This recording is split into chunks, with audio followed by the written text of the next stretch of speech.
Nova27 Radio has explicit content. Parental advisory is highly suggested. We actually have Mike Ivy here. Hello, hello. Mike Ivy, what's going on, man? Thanks for coming down. Thanks for having me. It's a big pleasure, actually, over here. It's my pleasure. This guy is on so many dance labels from around the world, from like Toolroom to Recovery House, Club Sessions, Similar Records, Soundgroove, Curtis's record label. Yep. Stealth. Hotfingers. Mm-hmm. And a few more. Just a few. Just a few. No need to brag or anything. What's like, what was one of your favorite labels to be a part of? Like a major accomplishment, like you got on that label and you were like, well, for wow. me, being on Roger Sanchez's label, Stealth, was pretty cool because, you know, I always looked up to him, always inspired by, you know, whether it be him DJing or his productions. And to finally have a track on his label, to me, was kind of really cool and kind of like, wow, you know, oh my God, I kind of did it, you know? Yeah. Then, obviously, Toolroom's right now is probably one of the biggest, hottest labels jumping around in the UK and spreading their sales all over the world, which is definitely kind of cool to be a part of that family as well. Cool. You know? Yeah. I love all the work that you do, man. You do so much. Thank you. Awesome production, and you're such a great guy. You're sick DJ, and I have to go back to the great guy part. Like, you're one of the guys that if I ever have any questions or torment in what I'm doing with the industry, I always can call you, and you're like a guy who always has like such a great answer for me. It's cool. Phenomenal. I appreciate mean, listen, you know, it's kind of like, what's the point of keeping every knowledge that you have to yourself if you can't share it and, you know, help other people in the same aspect? And hopefully, you know, when I need the help, you know, there's somebody I could call or knock on their door and say, hey, you know, can you help me out with this? I'm stuck, you know? I'm sure there's plenty of people you can call. I hope so, yeah. So I wanna get back. We'll go back to like the record labels and all that stuff in a little bit. I would like to get to the beginning of Mike Ivy. When did you decide that you wanted to be a DJ? Was it DJing first, or was it production first, or was it a combination? It was definitely DJing first. It's kind of a little bit of a funny story. A friend of mine, a neighbor, lived a couple of houses away from me. He wanted to put together a really great sound system for his house. So I had a friend of mine in high school who was a DJ, and I kind of just was basically asking him, what should he get? You know, because I was unfamiliar with it. So I was basically going to somebody with knowledge for knowledge, you know? Right. And he basically told me, he's like, listen, if your buddy's going to spend this kind of money for high quality stuff, why not buy 2 turntables instead of 1? Right. You know, why not buy bigger speakers instead of smaller speakers? And you could make money off of it, you know? So I kind of told my friend, and he kind of got like, wow, I never even thought of doing something like that. So he kind of like bought some stuff, you know, nothing crazy, just a couple of turntables, a mixer, a good pair of speakers, and we basically, you know, started playing around, and that's how it kind of just formulated into something. Yeah. You know? And what grade do you think that was? Oh, I don't even remember. What grade? Well, yeah, you said high school, right? Yeah, I was in high school. I don't know if it was like early high school, later in high school. That I honestly don't remember. You don't think that's it? I think it was probably like sometime later, like towards my senior year, junior year, something like that. When you go what grade, it makes us sound like we're really old. Or very childish. Ouch. I'm getting that. Okay. What grade? Well, you spun on records. I still find that very fascinating. I always get very impressed when I hear records getting spun. Yeah, you started on vinyl. Started on vinyl, yes. You carried crates up the steps? Yes, I did. Oh, my worst experience was playing at Exit and going 3 flights upstairs to the roof thing that they had. Oh, yeah, you just said Exit. How many people actually know what Exit is? True. That's true. Right? Does that sound childish? I'm making myself sound old. No, it doesn't. I mean, it's just that you're not going to hear about things like Exit anymore. You're not. That was a great call. Unless you were somebody that's heavy into music or knows about that stuff, you're not going to hear about Exit or like the Roxy. You're not going to hear about that stuff. You just won't. Unless, like I said, you're somebody who's heavily into this type of just... Or been around a long time. Yeah, been around for a long time. Yeah, I guess that's what I was trying to say. But So when did you start DJing clubs? Wow. Me and my buddy Frank, we actually kind of got jobs doing lights at a club. And Interesting. both the DJs that were working there kind of really taught us more about mixing and the art of being a DJ. Because, you know, I think it's a little bit more than just knowing how to make two records blend together. I think Right. it's, you know, I think the true art form of a DJ is really just making the dance floor move. Correct. Mm-hmm. Yeah, and I agree. you know, in that aspect, you're just basically figuring out where to take people and how to take them, and you know, On the to journey. me, yeah, exactly. To me, it's all about a journey, you know. Mm. So we started kind of working lights in that aspect, and then you know that led to one thing to another thing that we covered one night, and you know, That's cool. I didn't even know you did lights. And lights Yeah. are the same thing. I feel like if you're a good light technician, you know, you really well, help to move the floor well, as I well. wouldn't say I was any kind of a good light technician. I You knew how to just, do it. I think it was just the fact of, you know, we were kind of young, and it was kind of cool that, you know, we were able to hang out in a nightclub and basically get paid to be there, Right. That's good. you know? And it just, you know, that trickle down effect that one thing leads to another, and so on and so on. Are you self-taught? Yeah. Do you have a mentor?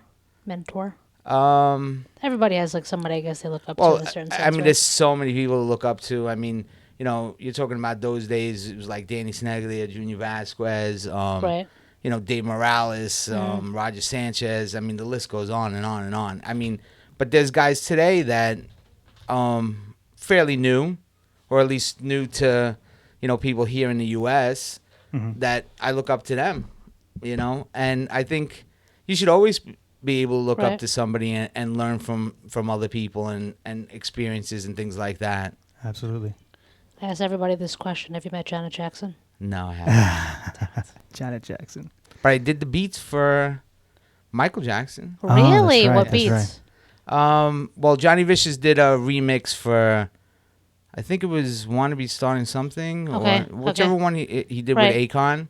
Okay. And me and this other guy Frank, we basically did all the drum programming for That's that still an song. amazing thing to do. Michael Jackson. How many people can say they did that? Yeah. Seriously, not a lot. Not a lot of people, No. you know, have Michael No, Jackson. it's on their definitely kind of resume. cool because I remember I had a cable guy over one time, and he saw like I have some records in the Yeah. room, and he was like, "Oh, who's the biggest artist you ever did?" And I'm like thinking, I'm like, "Oh, Michael Jackson," and he's like, "Wow," you know. And then I was kind of like impressed at that point. You know That's what I something mean? to brag about. It's I'm very, impressed, yeah. That's very braggadocious. Do you have a project that you worked on that was your favorite? No, because I think everything that you do becomes a favorite to a point, and then you kind of just move on from there. Like Yeah. you know, you like something, you're like, wow, this is really dope, and then you finish with that, you move on to something else, and then you're like, wow, this is really dope. So it's kind of just like, you know, each project becomes something. Right. I mean, I enjoyed me and Nemo. We actually did that super styling That was really cool. bootleg, That was- and yeah. you know, we were fortunate enough that I sent it out to a few people. Those people gave it out to a few more people, and before I Right. know it, a lot of people were playing it, and that was kind of cool and exciting for both of us. Yeah, I've heard it played in a bunch of spots too. Yeah, I was like, oh, it was pretty cool. You know, having support by, you know, again, guys that you look up to Right. are now playing your mixes that you've done. So Sure. it's- well, you're an amazing cool. producer too, so Well, thank that you. helps. Thank you. How did you hook up with Nemo? Through a mutual friend. I'm not a musician, so I don't play keyboards. And we were talking, and I basically was telling him, I was like, oh, I need somebody that plays keyboards. And he's like, oh, I got a friend of mine who is kind of getting into this stuff. He's going to school for it, but he plays. So he goes, why don't you guys hook up? So we kind of met, and we kind of just clicked and did one thing into two things, 3, 4, and so on and so on. That's cool, man. You guys have great production together Thank too. you. He's a Thank good you. team, definitely. And they Good did guy, that. good chemistry there. That's Yeah, always he's a good. sweetheart too. Who is? He just spent like the summer in Greece or something, right? Yeah, he was there for a little over a month, I believe. His Yeah. parents live there, so That's nice. it's like for him, it's like going home. Yeah. And you went to Greece too. Yes, I was there for a couple of weeks. I Why do went to. DJs like going overseas? I heard you're going to Amsterdam too. Yes, me and John are actually playing together. You know. Yeah, I'm excited for that. It's gonna You be know, cool. it's gonna be. I mean, my definitely life is fun not night. as Definitely exciting as interesting yours, night at that but club. I went to Amsterdam for the first time in my life in May. I didn't get to experience what you guys experienced, but Oh, Amsterdam is such a beautiful city. it is. I don't know if I can live. Well, I probably could live there, but it's no heat. I love that. They say they have similar weather to us. Yeah, but it isn't. I don't think it ever gets like hot like it does in New York. I think I need a Right. little heat. Yeah. Very, very good-looking men there. A lot of very tall women there. Yeah. The architecture is phenomenal. Yeah. I wasn't I love going overseas and checking out the architecture. What's eat kind of the cool food. about Amsterdam is I think everybody I bumped into speaks English. Yeah, yeah, and I think they'd rather speak English to you Yeah. than than anything else. I think the only time somebody spoke Dutch to me was when I was in Foot Locker. They asked me if I needed spray for my sneakers. And excuse me. She's like, "Oh, do you need spray?" I was like, "No, I'm good, thank you. I'm from the States, though." Yeah, for me, it's when everybody's drunk at night and they forget that they speak English, They and try I'm to trying to ki- get directions And back to my they hotel. try to kiss. They try to kiss you. Yeah, no, that doesn't happen. No. Yeah, right. You guys have all these amazing stories. Yeah, but I don't know. we're not as good looking as you are. So Oh, I there you don't go. think people are going to be wanting Serious to kiss us, question. right? You must have a million groupies. No. I don't believe it. No. The profession that you're in, you don't. I mean, there's always people that come to you, but How about in your younger years? I don't know.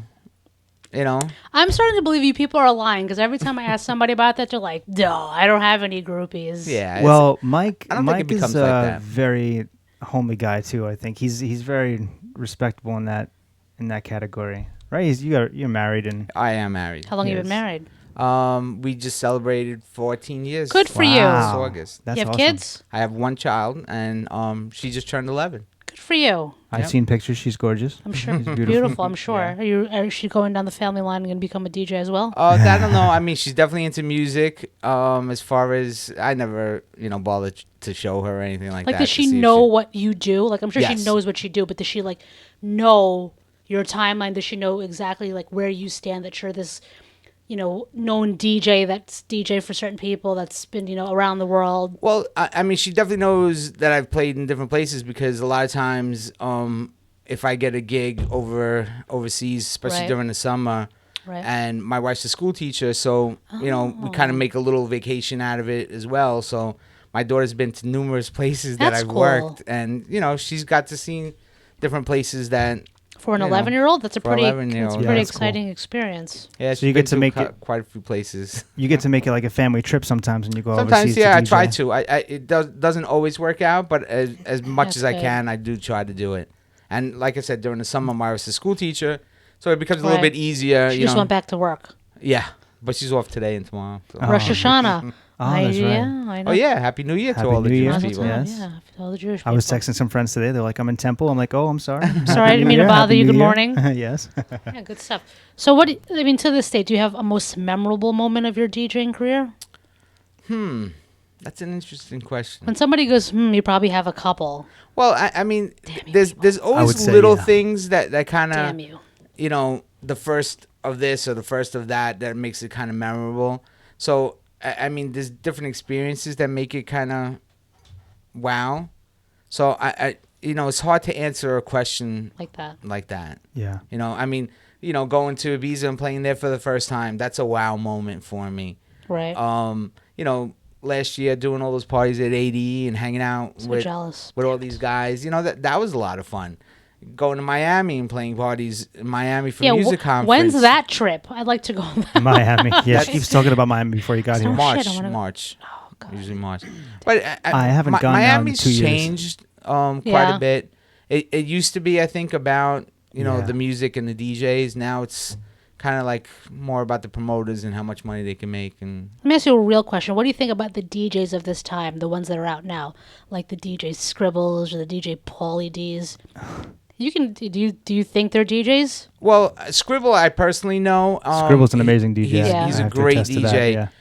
As far He's as older, so I'm not talking about him. He's been around for a minute though. Yeah. I'm talking about the guys that are out. You just threw his name out there. Yeah, because I saw something on MTV the other day. Oh. I'm okay. thinking about the last 3 or 4 years, 5 years Okay. maybe. yeah, I mean, listen, technology helps in many ways. It also hurts in many ways. Right. Having somebody basically buy a laptop with a program Right. that kind of could mix for you. People could become overnight success DJs with the right PR, with the right promotion, with the right Right. money behind you. Right. There's a lot that can happen. Now, does that, carry over into a career? It could, but at the end of the day, I think a true talent is gonna stand the test of time. Right. Whereas some of these guys might be kind of like hot for the moment because whatever happened or whatever money was behind them, or like you said, Paulie D with the Jersey Shore. Jersey Shore show. Yeah. It kind of got the hype push behind them. But, you see he's kind of fading away a little bit. Right. Because, at the end of the day, you need talent. Yeah, but he's more. I don't want to say a DJ. He's more a personality than he's a DJ. He goes out. He has 13 gold chains on. He's like heavily tattooed. He's like a. That's what he is. He's not a. He's a TV personality. I would look at him as. I don't really look at him as like a DJ. I don't even know what he. I don't even know his music, to be honest. Well, I mean, I think he does more of like an open format kind of. Meaning. A little bit of like hip hop, a little bit of house. Plays everything. Yeah. Like some rock format. stuff and Right. whatever kind of would get the crowd hyped up. Right, he and doesn't hands stick in to one air. genre Right. of music. Which is not a bad thing. There's a lot No, of great. Yeah. I mean, there's a lot of great guys. But you're That's like primi- a Scribble too. Scribble's like an Yeah. open format. So you're like all house though. Yeah. Yeah, like Yeah. you'll never play any rap music. It's not that I wouldn't play it. It's just, I don't want to say that I can't play it, but I'd rather play something that I know I'm good at than that try makes to sense. be okay at something that I might not be. Okay, here's another question. Why do you DJs always wear one headphone on and one headphone off? Because you're doing, He's doing it it right now. now. I guess it's just a little Just easy habit, to hear. force a habit? Yeah. Well, the But you actual guys do it in the reason, club too. right? The actual reason is to hear the song that you're queuing up And then hearing and beat match it to the what's song being that's played. playing on the See? on the I system don't at know that this moment. I work in digital audio too, but something way different than what you guys do. Yeah. It's almost the same principle. I edit videos and movies. I don't Yeah. have headphones. Well, Ask her what kind. What kind? adult. Ooh. Yeah, I usually have the volume on so people in my apartment can hear it. Does that ever get awkward? You ever get bangs on the wall? Sometimes, like, stop it. to be honest with you, sometimes I'm just so what's the word? I'm just so desensitized to it that when I'm watching it, I see movement. I don't see movie. I don't see attractive people. I see people that are doing it. I'm literally pushing buttons. Rewinding, editing. That it just like I could be eating. Right, and things could be happening, and my mom can call, and I could just be like this with the chips, and my mom is talking to me. I gotta call you back. I'm busy. Do you turn the volume off when your mom calls? Yeah, because I can't hear her. I mean, if it's low, then she won't hear. But sometimes she does. But sometimes I'll put headphones on. But I feel like you really can't hear what's going on with headphones. Like I kind of do the things that you do, but not as intense. I'm not beat matching anything. Right. Interesting. But yeah. So but you still got to match voices and stuff, right? Yeah, because sometimes you have to cut some things out. Like I was telling. Do you edit the audio too then? It's not really like editing audio. It's like making it a little louder Gotcha. and kind of matching it up a little bit. Sometimes, sometimes it lags a little bit. Sometimes you kind of, if it's like a little too over exaggerated what they do, you kind of have to move things around. You got to kind of cover up some pimples on some asses and stuff. That's like typical things. Right. Totally typical. But stuff like that. It's just there's definitely do you have to have some kind of talent to do it? Yeah, in a sense. You can't just put somebody in an editing bay and tell them to edit a movie. Right. It's not anything close to what you two do, but Well, it's the same. It's just you're dealing with video and we're dealing with audio. the crowd I'm pleasing is a lot different than what you guys are doing. Well, you guys need music too, right? It depends. Usually they buy the music from like this free site, but usually I don't know exactly what it is. There's this site that they go to, and then I guess if you work within a certain business, it's free.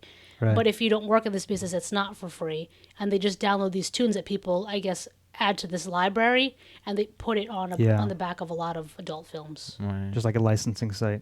Yeah. I think it's called TRX Search. We have to get into that. Maybe make some and porno from what I songs. heard, that people do make money off it. People use it multiple times in movies. It's one of those things where anyone can use it just as long as you pay for it. Right. Yeah, it's intriguing. Yeah. So My crowd's different. That's for sure. Bringing it back now.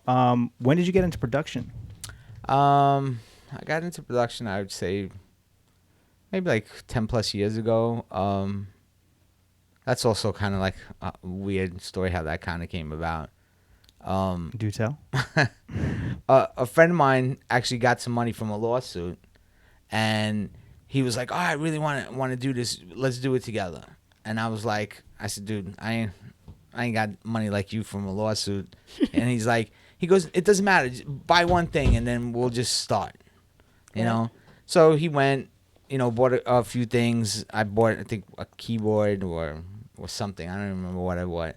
And we kind of started just, playing around and doing some stuff. And, we did a couple of records. And then, some things changed and,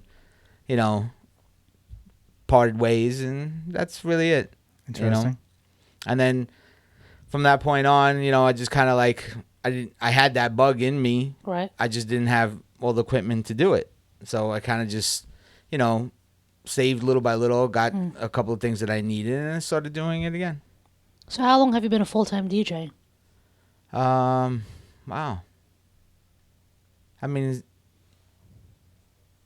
I guess as long as I can remember doing it. You know what I mean? That's cool, though. And I was telling John, and I have spoke about this a million times. It's, he says he can never picture himself being in front of a board or anything like that. You guys truly... Unless it's a mixing board. Yeah, truly it's something you listen, love. I mean, we are more night people in essence, in the sense that... But you're doing something you love, but you're not getting forced to do something like sitting behind a desk.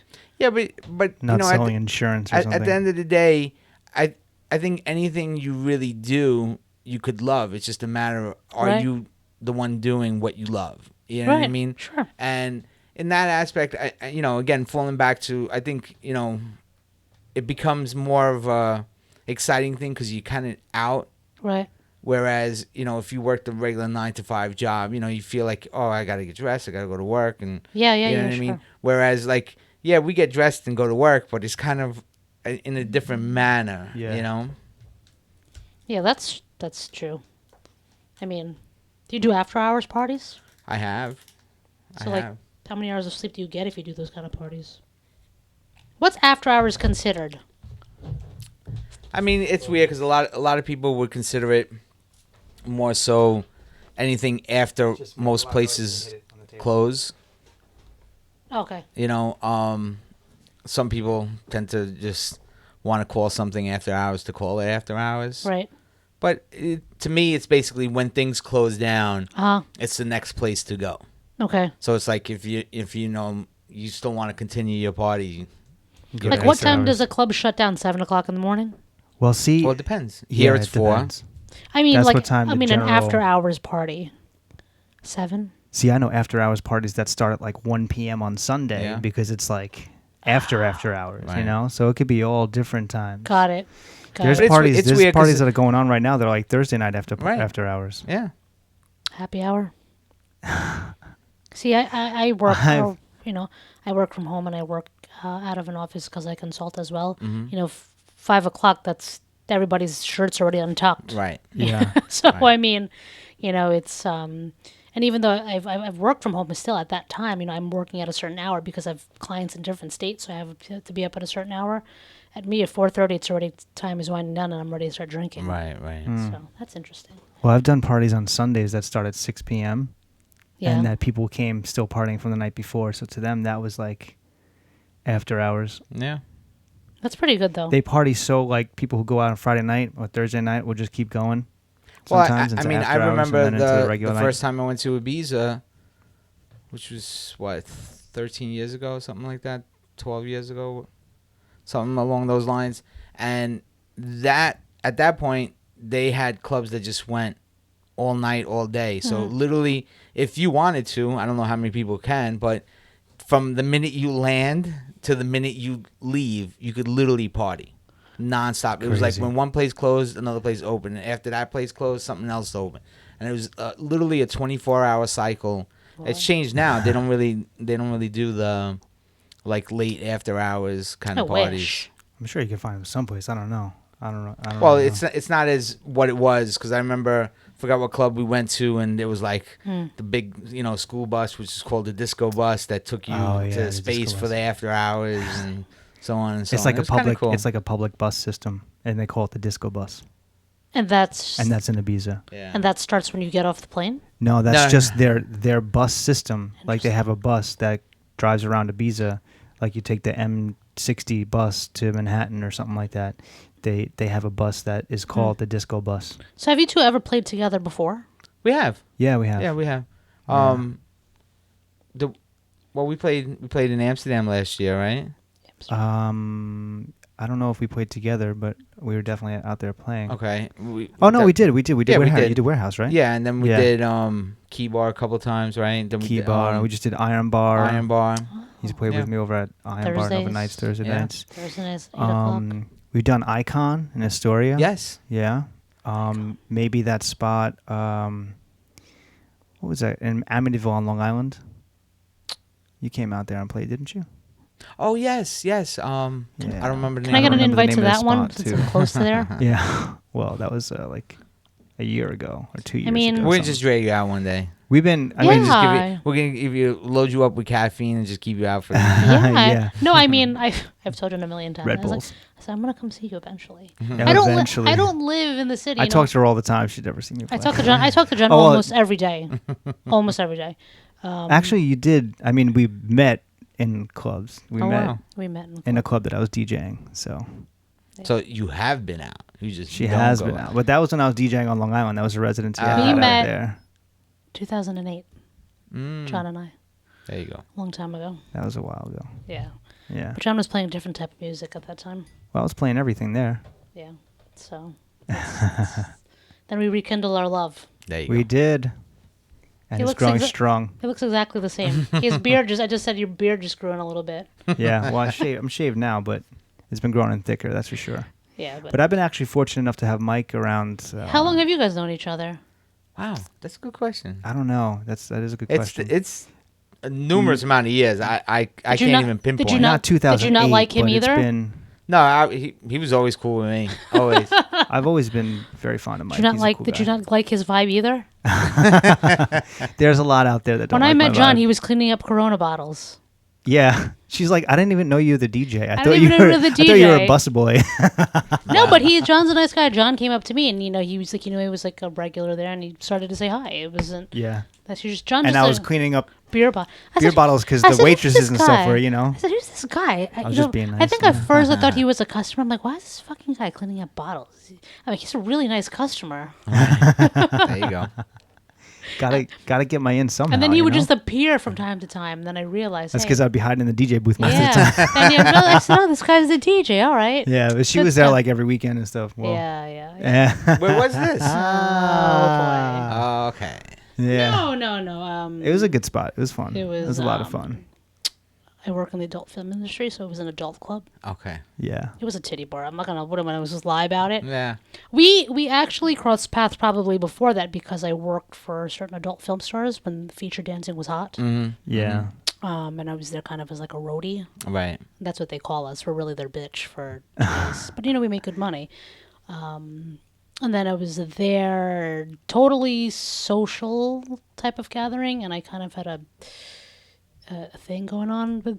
I'm not gay, but I Right. did have some gay things going on at one time. Okay. So That's an interesting way to put it. I don't know. You could have said I experimented or something. Yeah, I don't experiment because I still kind of have fun with the same sex, but I'm not gay. I don't know if I'm going to offend You anybody don't on the like to radio. experiment. Yeah, I experimented a couple of times. So I had a little thing there going. That's more on. like a bi thing. Bi You don't even thing. want to call it that. No, you know what? Because that just becomes corny. Well, I think you said it best. It's experimenting then. you Right. know? Okay. I wouldn't consider it experimenting because I've done it recently, but it's no. But I mean, at the time, at that Experimentations go time, on. it was more experimental. Right. Okay. Yeah. But I like men. I like men a whole lot more than women because Right. women. As long as you're enjoying yourself, No, right? no, listen. Listen, at the end of the day, that's all that matters, Listen, right? women are fucking crazy. Yeah. And for anybody who's hooked I up agree with with me that. and that's a woman, I'm telling.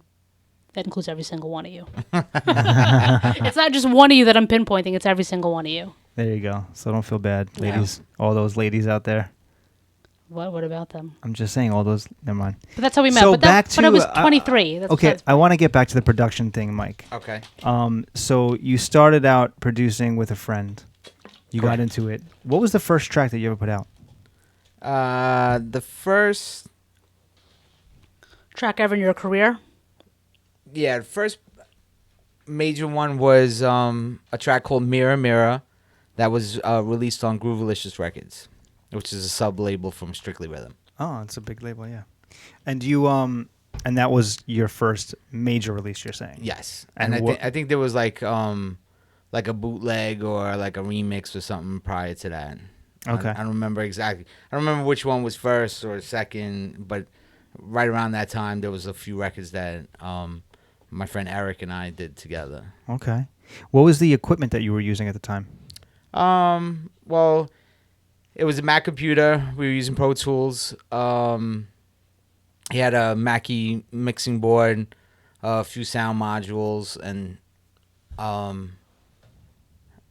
basically everything was being run through Pro Tools and edited and stuff like that. Were you doing any live recording, any live instruments? No, not at that point. I mean, it was literally getting our feet wet and kind of just learning as we went along.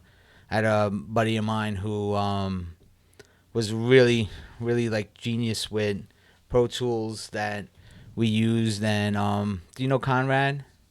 Conrad Corelli. The name sounds familiar. He, we used him to do mixing for us. He even played keyboards on one of the tracks that we did. Cool. Again, at that point, again, falling back to me not being a musician, Eric wasn't a musician either. So at that point, we were stepping out and paying guys to, either play keyboards or whatever, we needed to get done. Is there any tips or tricks that you could say for somebody who doesn't play instruments of what you've done or what kind of things? I mean, it's kind of weird. I don't play, but if I do something and I put in a bass line or something like that, I might not necessarily know what key it is, but I know it just doesn't feel right to me. Okay. Which usually is an indication that it's out of key or I'm in the wrong key. I can't necessarily know what key to put it in. Right. But I just know that something doesn't jive, and it's usually because something's not in the right key. It's an ear thing again. Back to that. You have to have an ear for it. Right. He has a good ear. He's got some great production now. So let's hear some of his ear. Can we put some little music on? I'm lagging on a wire here. Of course he's lagging. Yeah, of course. But it's cool. I'd rather keep it to the talking, I think. Well, I was just curious. All right. Well, I don't know. Since he didn't bring any music, we don't really have the right to play certain music on the radio. You can play some of that stuff off of SoundCloud. Which stuff there? Well, typically I put the newest releases first. So basically anything that's on there will be the newest thing that was just released. Not necessarily things that I'm waiting to be released, just things that have been released. Well, we don't have to put it on. I was just curious to hear a little bit. Hold on a second. Before somebody gets mad at me. John looks a little tense right now. No, I'm not tense. I just have the wire that I was using. I had to switch to the recorder because... John always has something going on. Yes, exactly. What's the biggest club you've played? What's the biggest club you've rocked? You rock the crowd? I mean, I played at Exit, which I think is pretty big. Crowbar. I've heard of that. Crowbar? Limelight. Another one. See that? Now Limelights are shopping centers. Yeah, but now it's still like, you say Limelight's still like a legendary of course. Name. Again, one of those names that some people won't know. Right. They're turning them into shopping centers. I think they are already. Here's one. It's on one side because the wire is only on one side. Got it. I was trying to figure that out. This is actually a remix that he did for Nova27.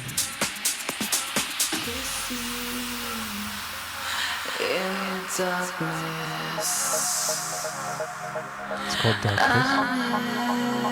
He did this remix with Nemo Yarrow as well.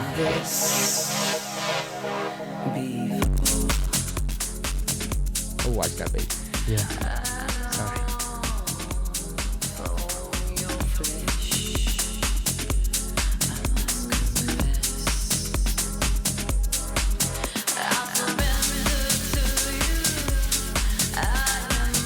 Good, right? Yeah. Like I said, I don't typically. It was one of my favorite. Yeah, it was one of my favorite records. Maybe I should start. Thank you. Huh? No, he said. Oh. Yeah, that's great. Man. We also did a mix off a track I did called "Living Like a Love Song." He did a remix of that too. That went out on Black Hole Recordings. Yeah, with Casey and and Mark. Casey Barnes and Mark Shine. They did the vocal on it. Okay. Have that as well some days. Are you on a regular rotation too, like John is? I'm sorry? Are you like on a regular weekly thing too? Residency, you mean? Yeah. No, I'm just kind of bouncing around. Got it. Residency. Got it. I gotta remember these things.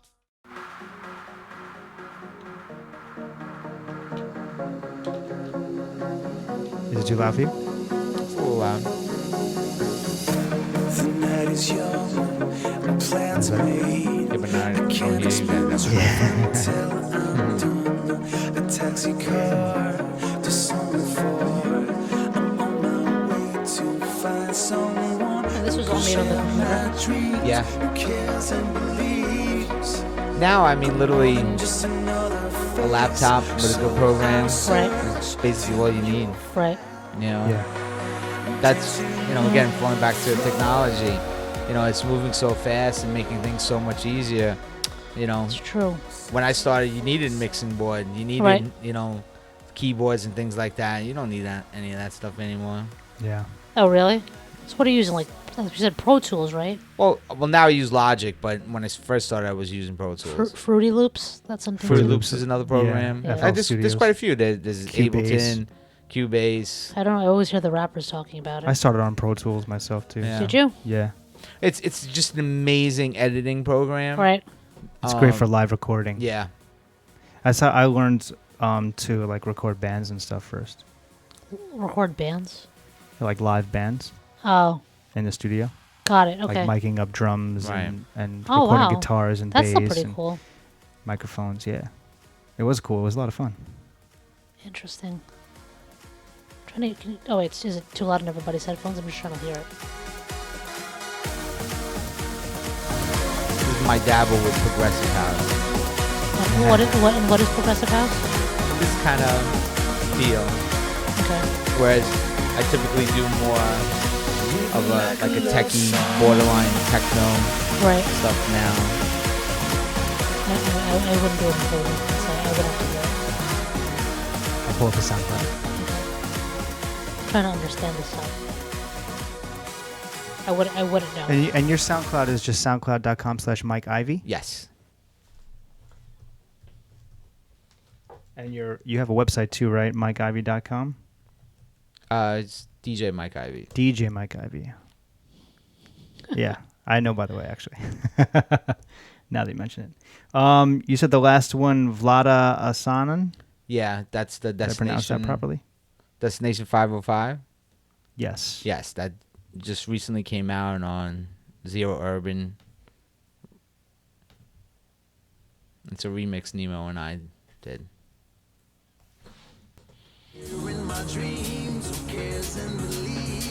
Dub one up here. Yeah. Here we go.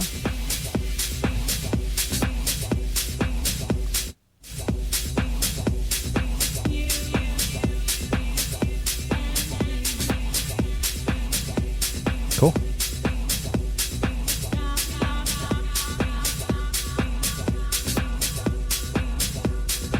And so you said you're on Logic now. Now I'm on Logic, yeah. For some reason, I kind of got a little familiar with it because of Nemo. Basically, when we hooked up, he was using Logic, I was using Pro Tools, and we were basically going to teach each other a little more.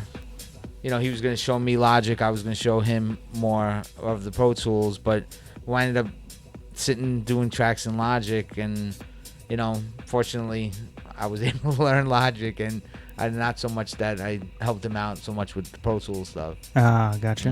Well, I like Logic a lot better for this kind of production. Well, I think they're all relatively the same. It's just a matter of how it works for you. Right. I think all the programs have their pluses and minuses, and it's just a matter of what you get comfortable with. Right. A What lot works of for you. people say, well, maybe you should use this or maybe you should use that. It's a matter of preference. Exactly. Do you have any new projects coming up? Got a few. Tell us. well, I'm waiting for a few things to be released. Okay. One is a remix that we did for Angelo, and that's coming out on Agent Orange's Gotham Grooves, which I believe, if I'm not mistaken, is going to be sometime in October. Then in November, there's a 2-track EP coming out on Hotfingers. One Nice. track is with Lisa Pure. And, Okay. The She's other a great track, singer. other track is just another track Nemo and I did. And then we started working with another track with Lisa. Okay. So had to just kind of figure out and get time scheduling and get back into the studio and Right. get that one going again.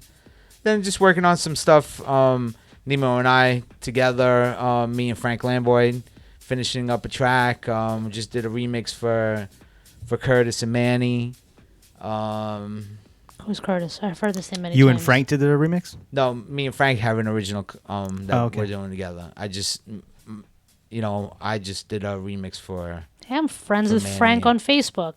Frank's a good guy. He's a great Frank's producer. another great producer. Yeah. I'm friends with a lot of your friends on Facebook. I'm getting to know everybody, so keep requesting. Nothing wrong with that. Good stuff. So, do you have any plugins that you really like? Anything that is like a secret weapon that you go to? Anything that you use more frequently? Well, I love this one delay by a company called Ohm Force, and the delay is called Ohm Boys. Okay. It's like OHM. Oh God. Okay. So Homeboys, like homeboys. yeah, Homeboys. it's to me it's one of my favorite plugins that I literally use all the time, Okay. And then I'm a big fan of the Isotope stuff for mastering. Mm-hmm. I think Which one do you have? 4 4 or 5? Truthfully, I don't know. Okay. I Is it like green or is it like red? think it's green.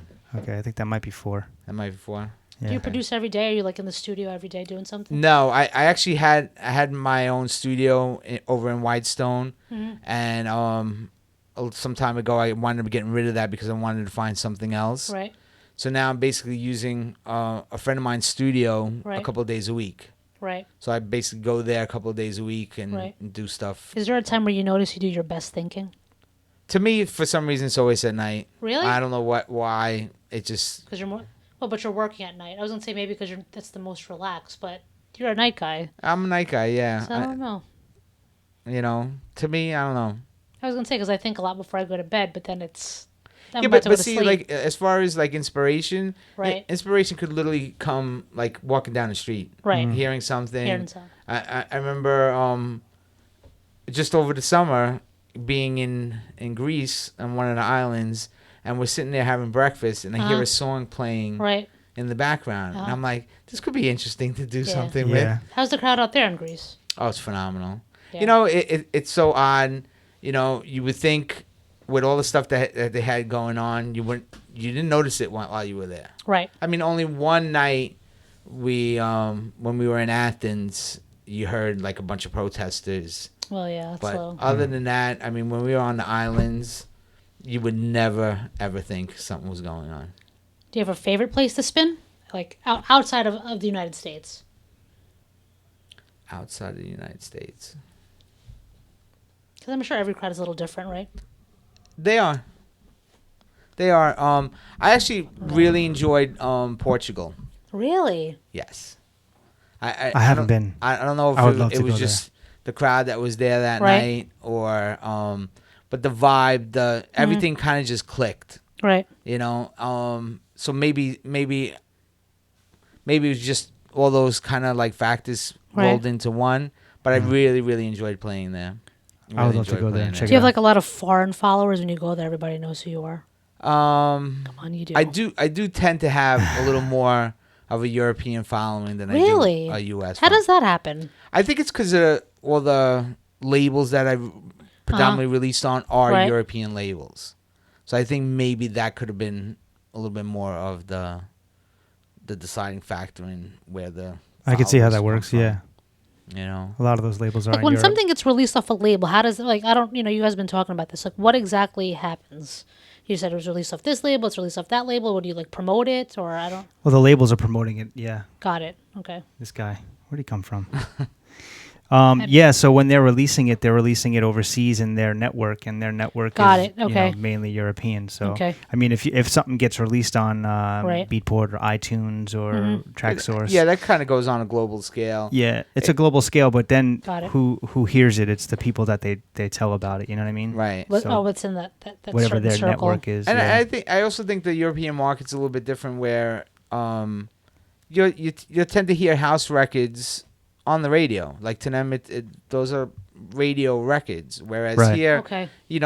I almost feel like you need a pop artist attached to a song in order Right. for it to be a radio Mhm. record. Right. Every once in a while you get Dance lucky. is more Yeah. relevant overseas. Dance is more relevant overseas. Well, dance Well, music. Dance Yeah, house music music, dance music. is more relevant overseas. Okay. I'm just trying to soak this all in as far as what the hell you guys are talking about, because I get lost a lot and I don't want to admit it, but I'm admitting it now. Because you guys keep going, things are getting released, so I'm like, oh, okay. Do you use Waves? I do. And what's your plugins that you like to use in Waves? There's a couple of compressors. I know you put me onto the CLA. Yes. Was A lot of CLA industry 2A or secrets something? being released right now. Yeah. I love the. That's good for the kicks and What's the pitch shifter, where you could just adjust the. yeah, I tend to use that. the L2. The L2 is a great plugin. Now I've been using that a little bit less and going to the isotope mastering one. Okay. The maximizer or whatever it's called. Yeah. I Yeah. like to use the isotope and then throw the LS, the L2 on L2 top on of it. it, yeah. Yeah. I just find it to be a little bit cleaner, because I know the L2, when you push it hard, hmm it kind of compresses the mix a little bit. Okay. Whereas when I use the isotope one, you could push that Right. really hard, hmm and it doesn't really compress the entire mix. Okay. That's So interesting. that's to know. why I kind of leaned a little bit more Right. towards isotope. I've been backing off the mastering a little bit more and using this gentleman Chris Tice. Okay. Tice Mix.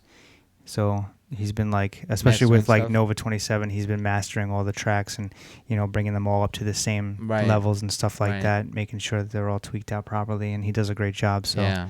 I like sticking with him. Well, listen, I truly feel that a true mastering guy is just as important as an artist, as a musician, as a singer, because they have a talent. Yeah. And Right. their talent, necessarily isn't that they play something or do something. It's just the fact that they have a ear to make these things sound so big and wow, Yeah. It really is a talent. And it takes a lot of skill and Yeah, and not a lot of people think they could do it, but there's only a small handful of guys that really do know how to And do it. mastering means you're doing what exactly? It's when you're completely done with the entire mix, and these guys take it, they literally clean everything. Okay. They might EQ, they might have certain things come out a little They bit make it more. sound crisp.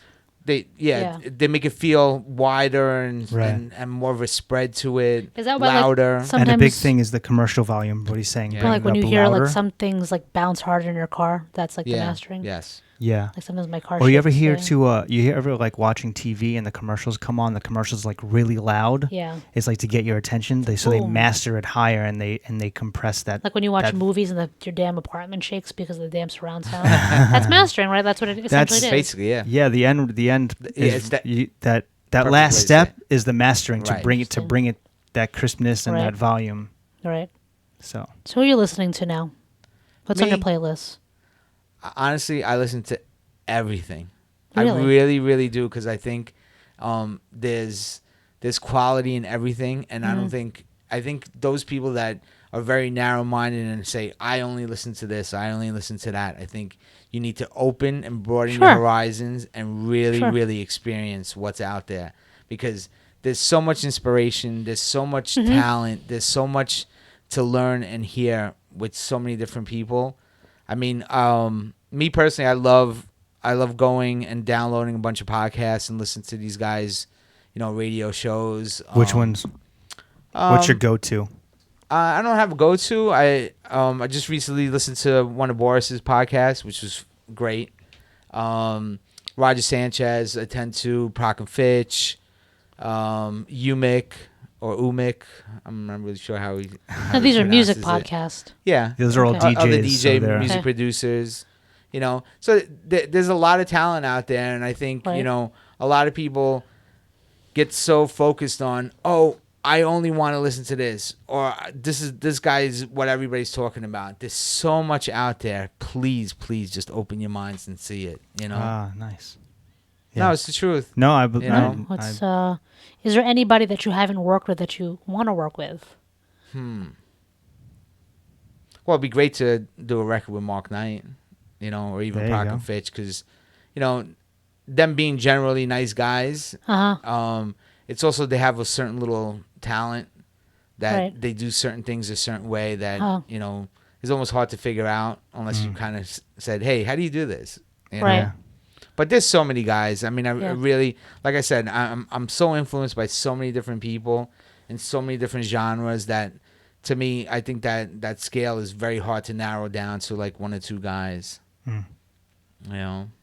And you guys worked many times together, you've said, right? We've DJ'd plenty of times together. Yeah. But you've made tracks together. We made one track together, right? Was it one track? And he's done some remix projects for a couple of things that I've done. He's a sick remixer, and I want to make the track sound better, so I go to Mike Ivy. He's a And then sick remixer. The original's okay, and then I'm like, I want to bring it better. Try to figure out a time to link up and Yeah. work on something together. We sat down like about a month ago to try and start get some working on ideas something together. and getting ideas. And Yeah. Guys, you're busy guys. And then you guys are going to go to Amsterdam, and I'm jealous. yeah, Amsterdam's Well, you gonna could be a always lot of come fun. with us. You can. I can. It's been thrown out to her before, but I you know, can go. And you guys stay in like this lofty she's house. afraid she's gonna have too much fun. I have too much fun. I told John I haven't made any bad decisions lately. I probably should start making a few. There you go. You guys stay like in a loft or something, you said, right? This year I'm staying in a hotel. He's staying. You have an apartment, right? Well, yeah, I rented an apartment. Okay. Last summer I was there with my wife and my daughter, and we rented this apartment, and Very it was nice. beautiful. Yeah. And last year when we went, I couldn't get the apartment because it was already booked. Right. So this year when Frank was like, "Oh, look into something for us," so Yeah, we could-" yeah. and I was like, "Let me look at that place." And Yeah. sure enough, I And was it was- able to get it. That's good. And it's not too far from like the big conference because it's a conference. It's literally Yeah. like three blocks away. That's awesome. Are there more American DJs than there are foreign DJs at this place? No, I definitely see more foreign, more Of the European, European? because it's so easy for them to get there. Yeah. Why did they pick Amsterdam? How long has this conference been going on? It's been around a long time. I just think, Yeah, the conference has been going on for years. I think it's like 10, 15 And then what is it, years. like a thing where all you guys just connect and then you guys play different It's spots? major for networking. So if you're a DJ or you're a producer and you want to get into, you know, Right. the scene more, it's a great way to network with other DJs. Because there's like and there's like producers. adult conferences. Yeah. Yeah, it's kind of like Well, the one it's thing that educational I too. truly enjoyed was the fact that these people that I speak to via email, Right. now I'm face to face, and Right. we're able to That's talk. cool, yeah. That I think was more so, you know, the cooler fact of being there and being able to do that. So do you think the creation of social media has helped your career? I would say it makes it easier. Easier. Not necessarily helped it though. Well, because, you know, again, it's Easier it's for work. connecting with people or Yeah. easier to get your music out there. A combination of both. Right. So did you notice, like, once it happened, did you notice like a big, I don't know what the word I'm looking for is, like, was there like a big impact once it started to happen? Did you notice a big change? Well, you notice that you're easy to connect with other people. You're right. You That know? makes sense. So, whereas, like, I guess prior to social media, how would somebody, like, they got to either know an email Right. or some You kind can of...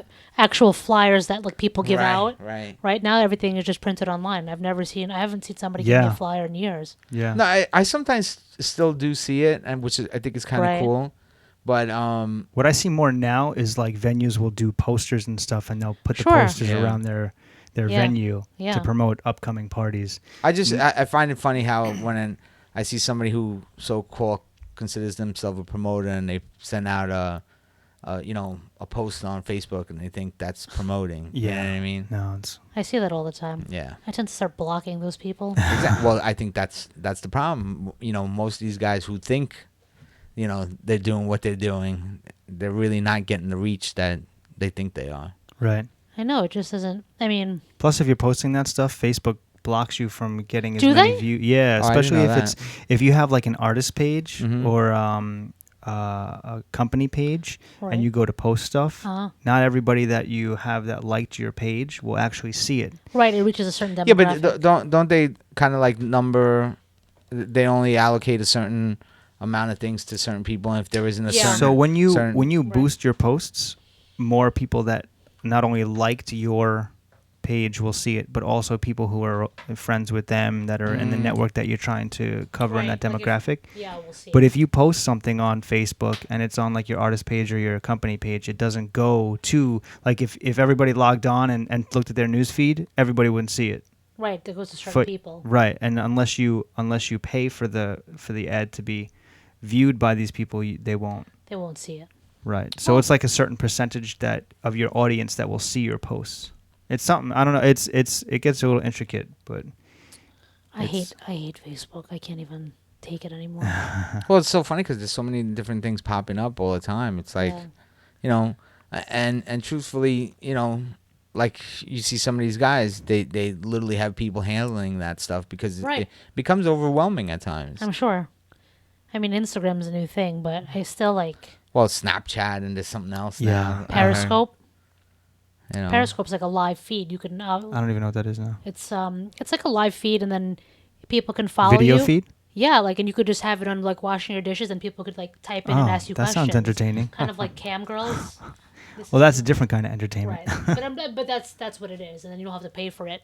So as you're like washing your dishes, you can see what people are saying, and they'll just type Right, to you and be right. like, "Hey, Right. what are you doing?" Yeah, that Which sounds could be like something I profitable. want to check out. It's a little creepy. It's a little creepy, but I mean, you could do like a Periscope, say, of one night of you DJing. You probably could see a lot of people following you because Yeah. they want to see, you play. I mean, for you guys, that would make a lot of sense. Right. Yeah, but I think it also takes a little bit away from it in the Right. sense that I think what I've seen today is so many people want to show that they're out instead Right. of being in the moment of being out. Yeah, that's what I said. If you have enough time to post when you're having your fun, you can't be having that much fun because I Right. know when I'm having fun, I don't even have my phone with me. Exactly.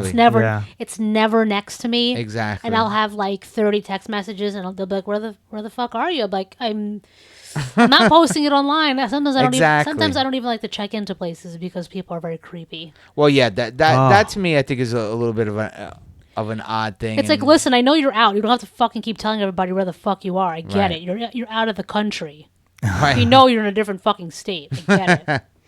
Well, it kind of creeps me out too when you post something and people know exactly where you are. Or I got a text message. When I did that to you the other week. Yeah, that's right. I was like, oh Jesus, Facebook You creeps fucker, me you're out. next to me. Yeah, no, actually, I got a. You I got said a you were going to text. meet me. Yeah, you Yeah. dick.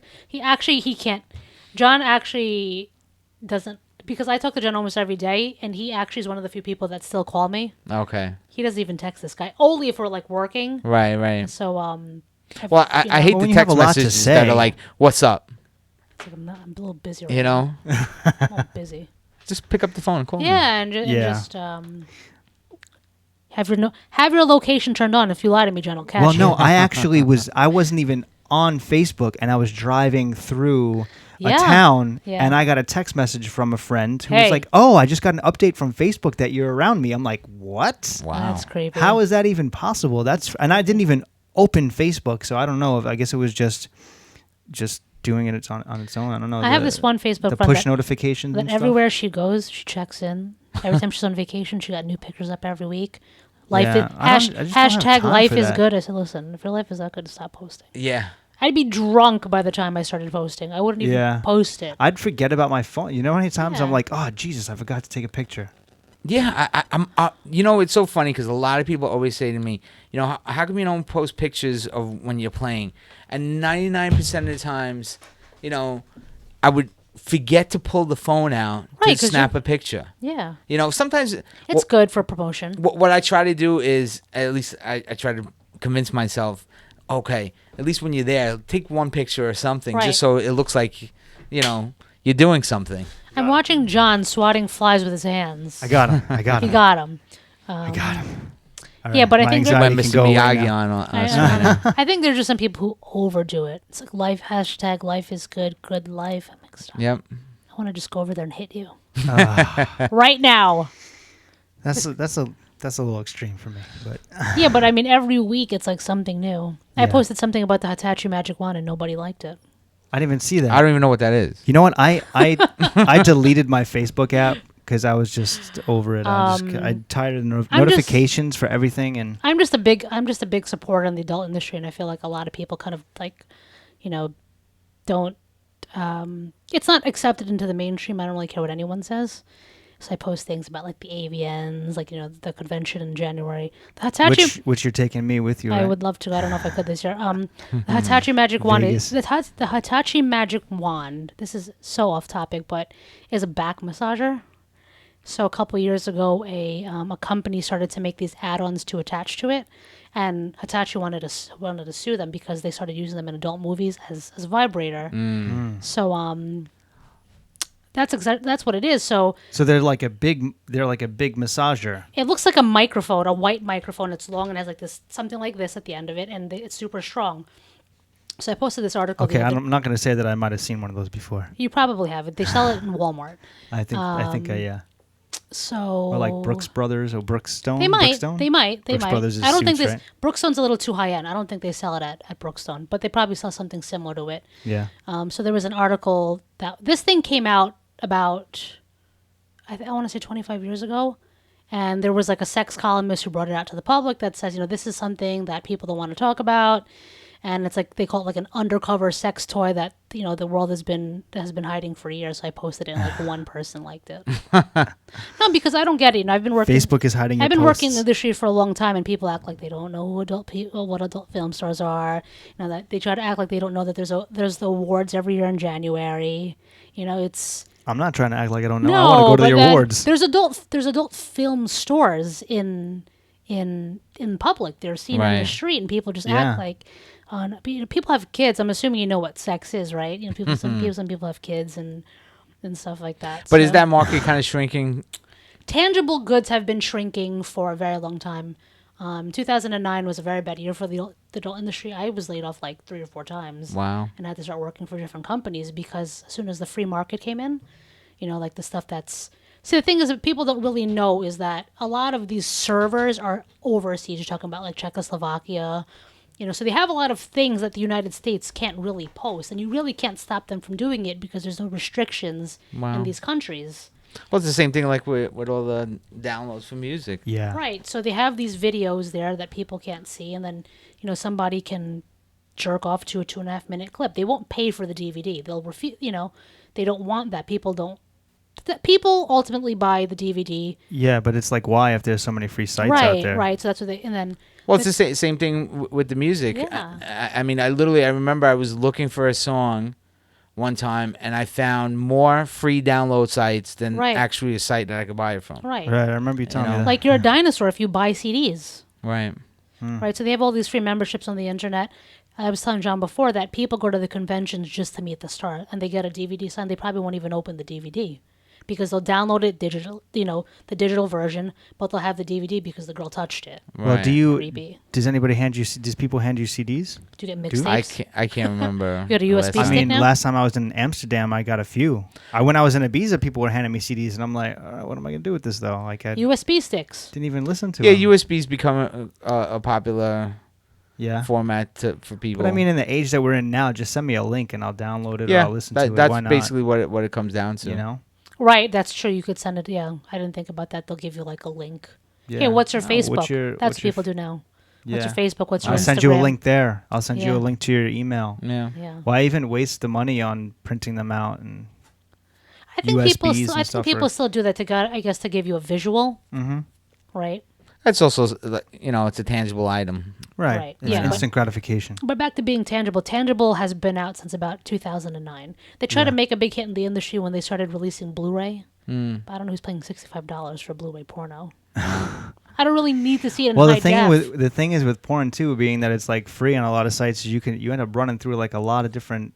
There's so many options, Yeah, you can be a little less. I don't know what the word is, like invasive.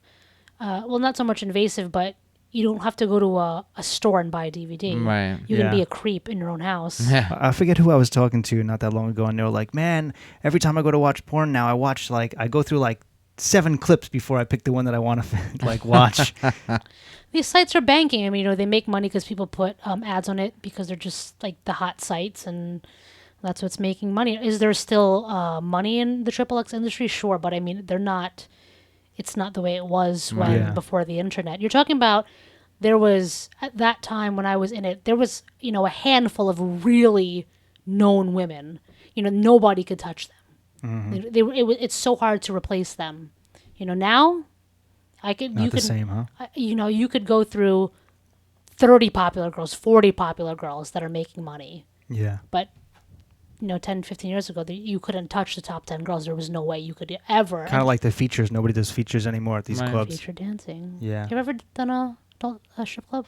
I actually have, and I managed 2 of them. Really? Which ones? I managed Phenomenon and Cityscapes.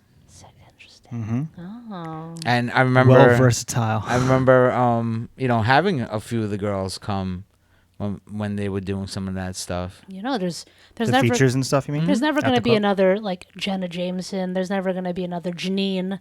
There's never going to be another. Even Julianne's been in the industry for over 20 years, and she's one of the few that was able to transition from a younger star to a MILF. Mm-hmm. When you were transitioning back to the music thing quick, when you were transitioning, so you started on vinyl and then you transitioned to CDs, or Correct. did you transition? Was there anything in between? Did you do like tape decks or anything? Or No. Tape decks. I remember. Hey, listen, when I first started DJing, I had vinyl, and then from the vinyl, I didn't have like a dual deck CD player or like any cool CD players, so I had 2 Sony Walkmans that I just was trying to beat match on them real quick and hit and play and like Sony Walkmans this kid's using. How long ago was? Or a I would Walkman play. out? I would have 2 Sony Walkmans and I had my 2 turntables, and I remember I DJ'd my sister's Sweet 16 like this. Wow. 2 Walkmans. With 2 Walkmans and my 2 turntables, and I went out and I of course you always have to cater to the party, so I had to buy like Mariah Carey and like all these different like records. But then most of the stuff I had on CD because all my records were all house music, and it was all like underground dance and stuff that my sister doesn't want to hear at her Sweet 16. Right. So so I would like play a song and then I would like beat match it with the vinyl, kind of switch over. So you went. So you kind of reverse mixed at that point, right? Yeah, well, I was like doing anything that I could to make it okay. Which it wasn't necessarily okay. No, I use effects and I basically went from using, vinyl to CDs to now flash drives, which, definitely makes. Is that what you use now? Yeah. It It makes life so easy. You use flash drives and you mix with. Just like this. You just go and you plug it right into the CD Into the player, CD and all the player. music is right on there. I know, but then how do you mix it? You just with bring a- your Well, headphones. you still need the mixer. the CDJs and a mixer. Yeah. I hung out with John last week, and he brings this fucking shit with him, and he goes, "Do me a favor, can you put this in your apartment?" And I was like, Oh, that's right. What I the just fuck picked is it this? up. I just picked that The thing "Is up. that what you bring as well? DJ SX2. Yeah, How is that DDJ thing? SX2. Is that what you bring as well?" It's No. Well, a lot of clubs have the CD players, so Is there any programs that you do use? Are you I've familiar used with- Serato. With you, I used Tractor, which was kind of That's cool. right. Yeah. For some reason, I just think the convenience factor of not bringing a laptop or setting up a box in order to play, and I mean, there's advantages and disadvantages. Right. Obviously, if you're doing quick sets, Right. hour 2 hour sets, which is almost the norm now. Right. It's so easy to just put a bunch of songs on a stick. So that's what you usually do. You just bring your USB stick. And Yeah, and a That's it? pair of headphones. That's the best way to do it. Right now, you just from carrying crates upstairs, like you were Right. saying before, So to most people have one of these things going on. just your headphone Yeah. bag like this, and you have your couple sticks inside, and And that's that's it. it. That's all you need. But something like that, see, I do mobile gigs too, But so I'm like all over the place. the question is, what are you looking at when you're mixing? You load Well, it. when he loads that in, So that you're the using- CD players, so it's something like that where it's big CD Oh, players, got the it, turntable okay. CD and players. Got then it. you have the There's- track list, so you're basically just choosing the song. Oh, and it lays it out. Right. Well, the Right. CD Okay, player has a okay. USB insert, so you put the USB in there, Okay. and then there's a screen on the CD player That that says- allows you to scroll through the folders and the songs.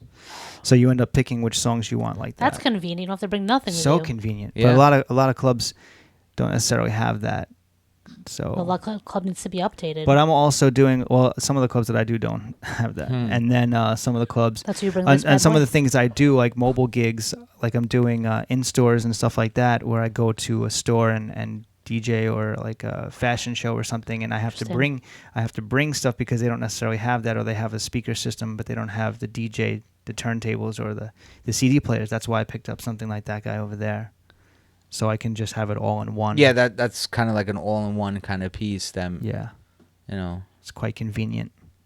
Like There's a lot of great just like features of everything. it. Everything's getting smaller, more convenient. Yeah. Used to have a big studio. Now you need a laptop. Seriously, you could do there's everything lots of off your laptop. conveniences now.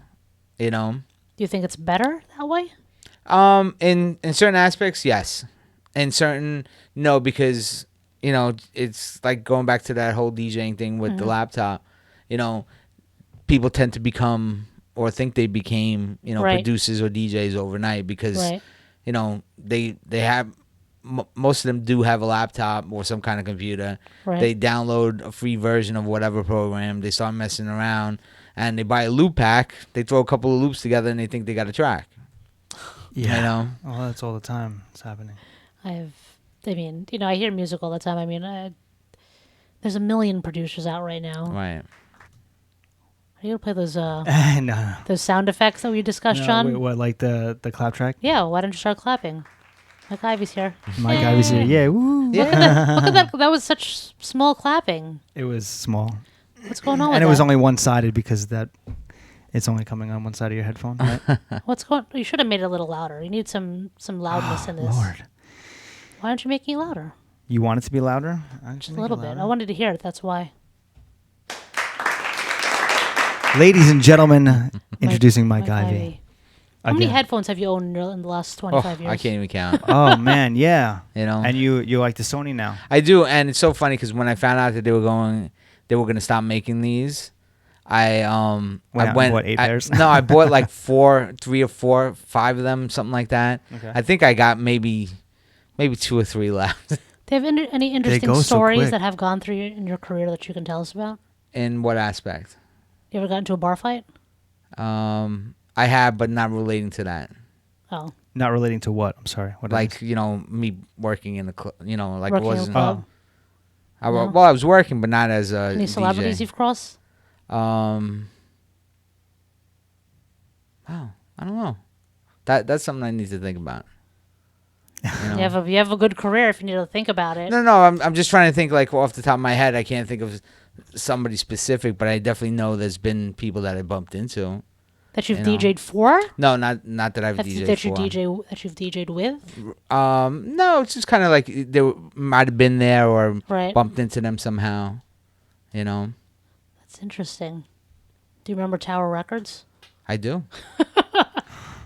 No, I was just talking to You somebody. got to be real young not to remember that one. I was Jeez. talking to somebody about it yesterday. I was like, is there still record stores out? I wasn't sure. Record stores are getting bigger now. Yeah, like vinyl. It's starting to get a little kicking bit of a back in. comeback. Is it really? Yeah, it's like a fad. Because thing, when you see artists promote their stuff online, they're like, oh, you could download it on iTunes, you could get a pre-sale. So I was wondering if there's still record stores out. Well, truthfully, the biggest supplier of music now, I think, is like Walmart or Kmart Is or it? one of those places. Get out of here. I didn't even know that. Yeah. Probably Walmart. That makes sense. I can't even tell you the last time I bought a CD. It probably had I to just be- found out Kmart's owned by Sears. Oh, I didn't know that. Yeah, I didn't know that either. I haven't seen a Kmart. Well, I was in Jersey this weekend, so I saw a Kmart there. I think the last time I bought a CD was like 10 years ago. Yeah. Yeah. Yeah, it's just. I listen. The new wave is definitely going to be some kind of streaming, Right. whether it be Pandora or Spotify or something like Yeah, that. I those mean, are that's big. definitely the wave of the future because I see these kids. My daughter alone. If she asks me for a song and I don't have her, I can't get it for her. She goes on YouTube, she listens to it, and when she gets bored of it, she stops listening to it. YouTube's And I listen to it another one. over and over again. Does she want to? She does. Yeah. Like There's some songs that come out that when I hear it, I'm like, oh, I just every morning, like at the same Right. time, I'll play it, or Right. it's one of those songs that I just want to hear like 8 times in a row. Out to give myself a break, but then I want to hear it 8 times in a row again. That's more rare now. It definitely is rare, I think. But, there is still that factor of, oh, I like this song, I want to hear it. Oh, let Right. me hear it again. You know Right. what I mean? It used to be I want to hear that album. I used to put an album on and I would Right. listen to it front to back. I don't and- think people listen to albums either anymore. They though. don't. It's Well, not. it's funny. I don't remember the name of the. It was like a show, movie, documentary, whatever it was. It was like somebody's name. I can't remember. But basically, the guy now is he's the director for Live Nation for all their Okay. touring shows Yeah, or sure. something like that. Yeah. So the movie was kind of about him, and they were interviewing people from, executives from record labels to, managers to tour managers, and, Right. and the list goes on. And it was so funny because the one guy goes, "You used to make an album and used to have, 4 hits on it, and the rest were fillers." Uh-huh. You Yeah, know, of course. and they're like, you can't do that anymore Right. because nobody's gonna go buy a 10-track album with 6 fillers on it. You Yeah. know, and if you look, and they brought up like Katy Perry and so on and so on, and they were saying how her last album she had like 8 out of 12, number 1 hits off that It's album. crazy. She released 8 singles? Yeah, Do you think it's important as a DJ producer to have albums out? truthfully, I don't think so because I think the attention span has gotten lost, Right. and I think believe that. I think people just basically, what do you got? And Yeah. they don't care if it's an album or it's just that one track, as long as when they get bored of that, is there something else Yeah. behind that? I hear that. I think there's something to be said though with a lot of these major dance artists still putting out albums. Well, I You know, like definitely think it's Tiesto kind of and cool. Avicii and I mean, I'm not against it. I just don't think the attention span is there for people to sit there and say, "Let me listen to this album," because Right. albums used to be a journey. People would thought out the way they put the songs in the album, but I don't think that's there no more. Gotcha.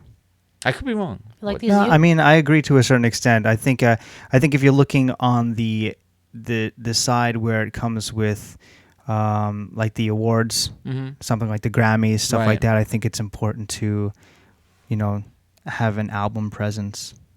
Well, yeah, I mean, More for the but commercial it's weird 'cause scene it's like too. you see them basically start releasing singles, Uh-huh. and The then DJs? no, even like major recording artists, you see single, and all of a sudden here's the album. So it's Right. like they kind of like, it seems like the intent is to put together enough songs for an album, but the intent is also let's get these songs out fast. Right. Right. Yeah, I agree with that. They have like a radio. They even say it though. They go, "This is made for the radio. This is made for Yes. the album." So they have like radio hits. Right. Yeah. I was listening to something like Robin Thicke, I think, was talking about that. Well, I also noticed too a lot of artists putting out, like you said, single, and then a lot of those singles will be on the album. Right. So is that what you were saying? Exactly. Yeah. But isn't that the point of it though? To make a used to build-up- be you to drop the album and then you release the singles. Right. Oh, got it. Then you promote one track at a time and Because release it as a basically, if you radio take, track. let's just say it took you a year to create this album, you have a year's run, with the album, then touring, and then you got to get back in to make the other album to follow up the last album. Yeah, Right. now it's like you're putting out a song once a month or something like that, and then the album finally drops in the year that you took Right. you. So instead of doing the whole album at once, you're doing one song at a time and just putting it out there. Which is almost like, putting out singles and then just Right. having enough songs to put together an album. Like a cassette single.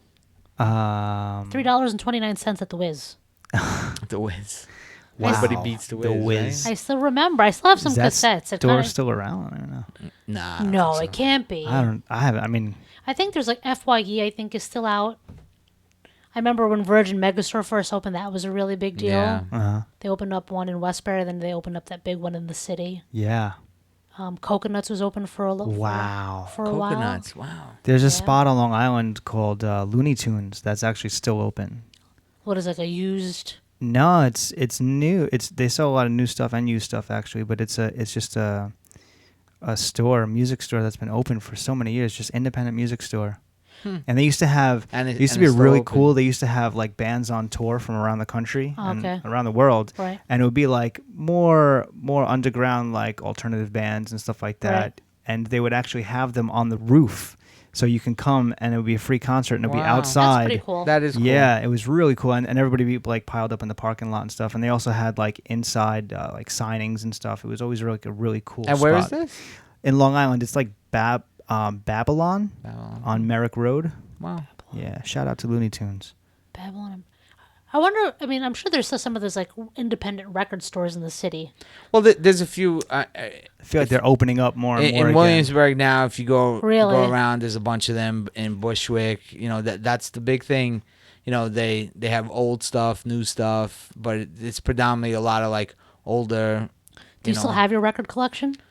I do have a bunch kind of scattered all over. Some is in the basement, some is in the garage.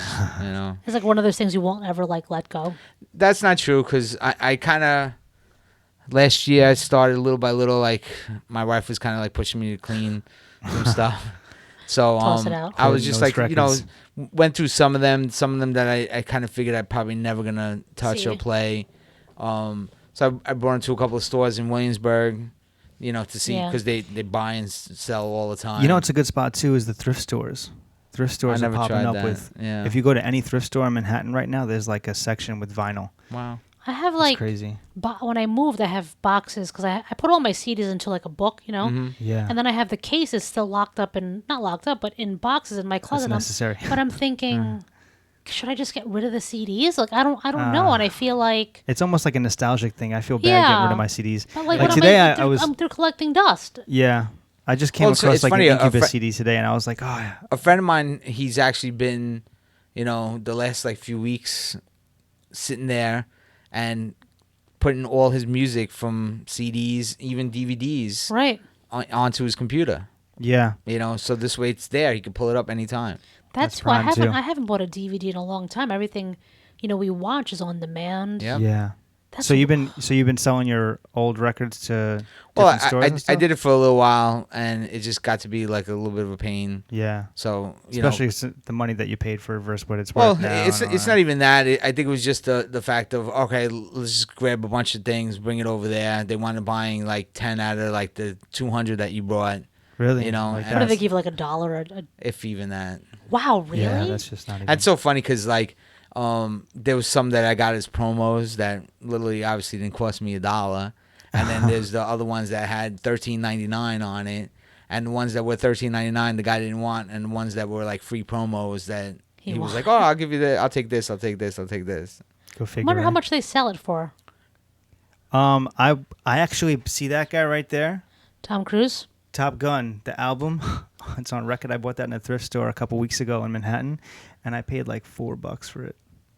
They probably double triple. What And they that give he probably bought like a stack of like 1,000 for a couple $100. Right. You know.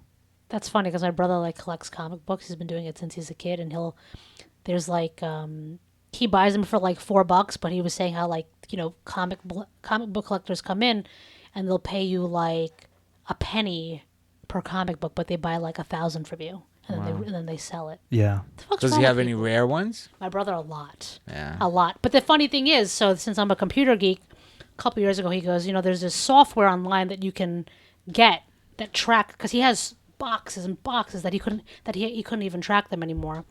So he has a software program that I hacked, of course, and you're supposed to pay for it.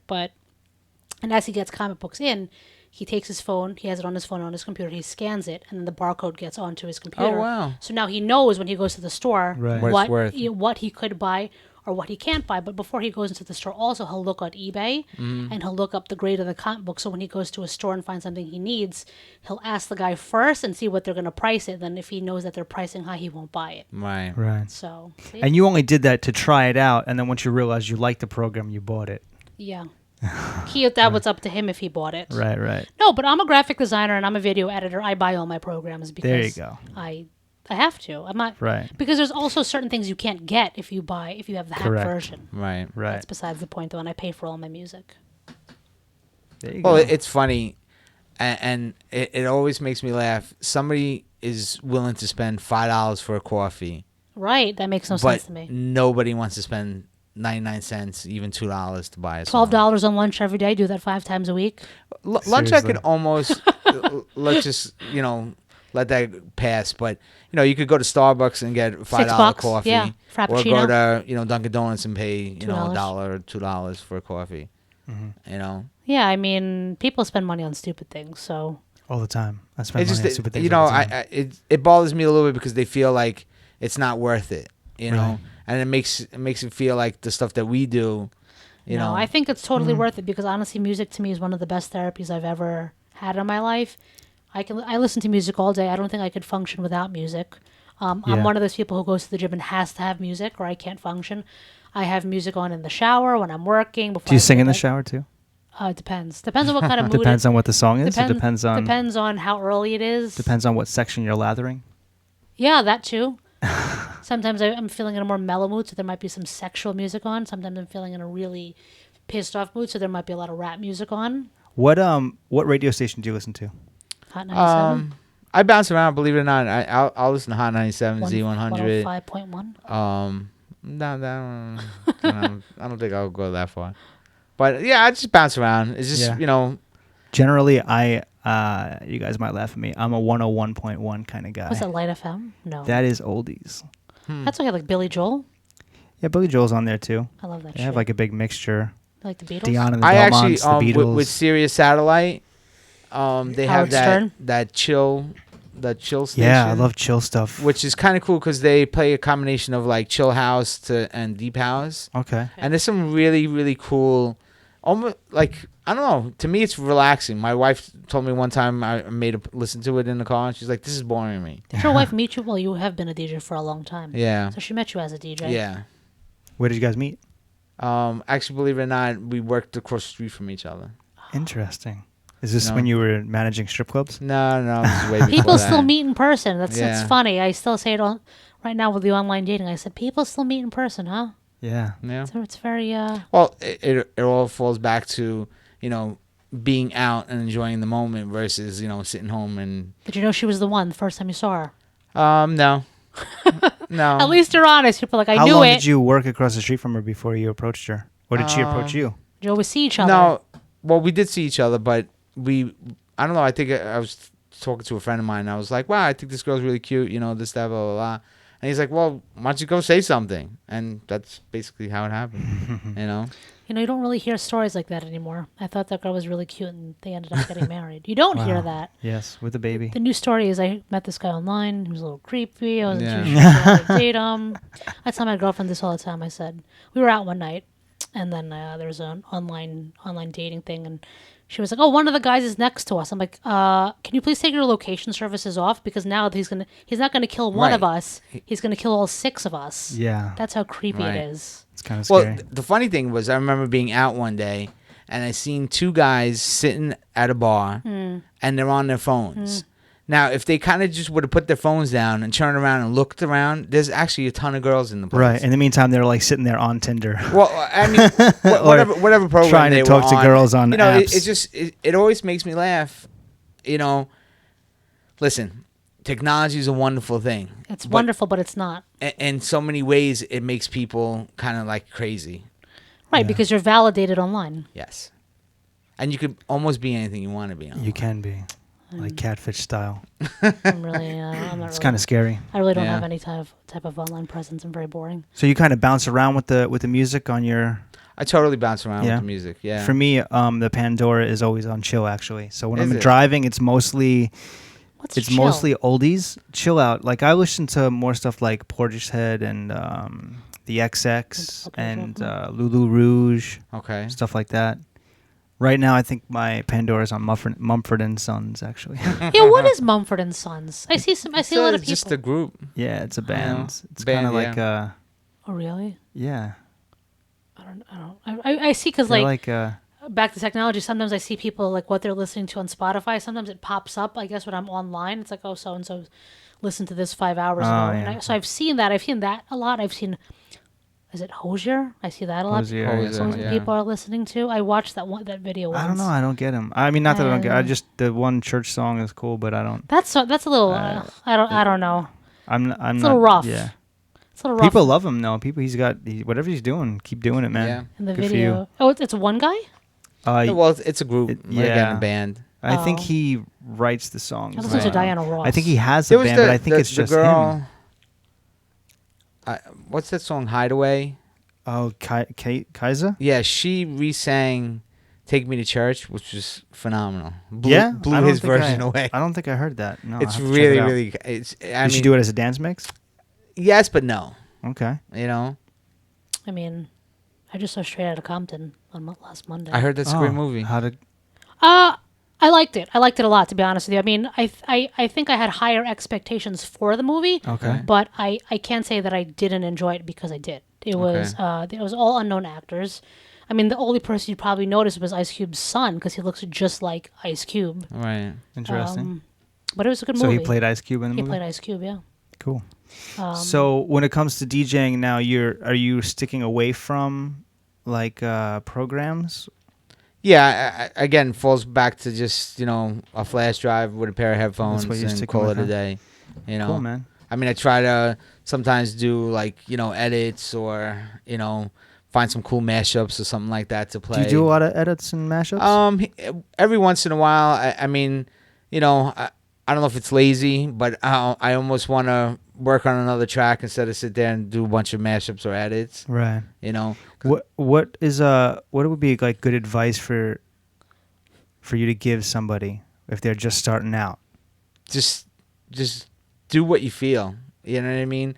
Don't try to follow a trend because trends always change. And the funny thing is, what you're hearing today being released might not have been done, last week, 6 months ago, maybe a year ago. Right. So you kind of got to try to figure out what's going on and where it's kind of going from there. Because, I have a track that's coming out in November that was done year and a half, something like that. Yeah, it takes a while sometimes. Right. Huh? Sometimes you get lucky and a record comes out, and sometimes Right. You fall into a release schedule and it takes so long for it to actually be in the public. When you make a song, do you always kind of aim for it to be on a specific label? Do you look for a specific style? Or are you listening to songs and saying, I want this style? Or are you looking at labels and saying, I want to be on this label? My approach, I think, when it comes down to making music is always finding the idea or the sample to use.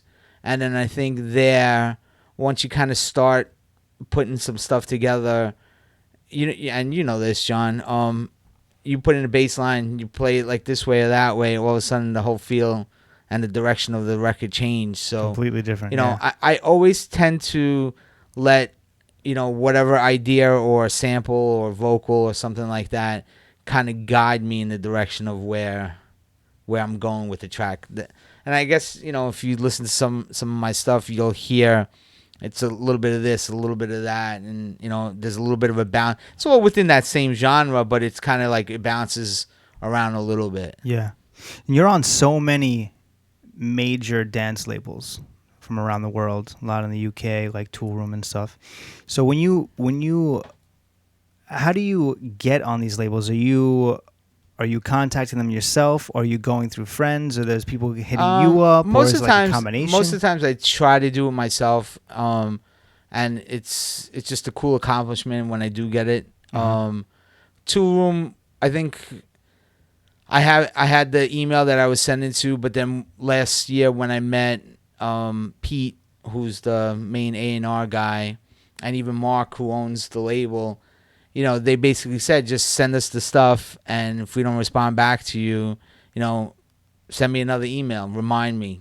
Maybe you could have got lost in the shuffle somewhere, and we didn't see the email. Right. So, and the one thing that I did appreciate when I did meet Pete personally, and we were talking, and he's like, he goes, send me the email till I respond to you. So he's like, he goes, I know you, so he goes, I'm gonna respond to you. He goes, you're not just some Joe Blow that I heard of or whatever. He goes, I will respond back to you. So it made me feel good to know somebody on that scale is looking at the stuff that I'm doing. Yeah, that's really cool. Yeah, for sure. So when it comes to making the records, are you you're just kind of going for the sound that you're feeling at the moment, and then you're thinking about the label? Yeah. I kind of like when I finish the track, then I always say to myself, where would this fit best? Right. Uh-huh. What label would this fit on? and then it's usually from that process.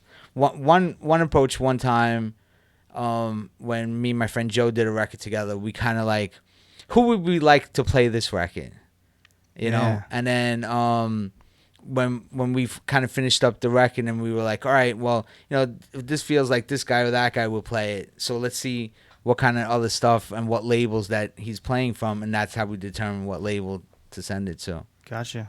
That's a slick way to do it.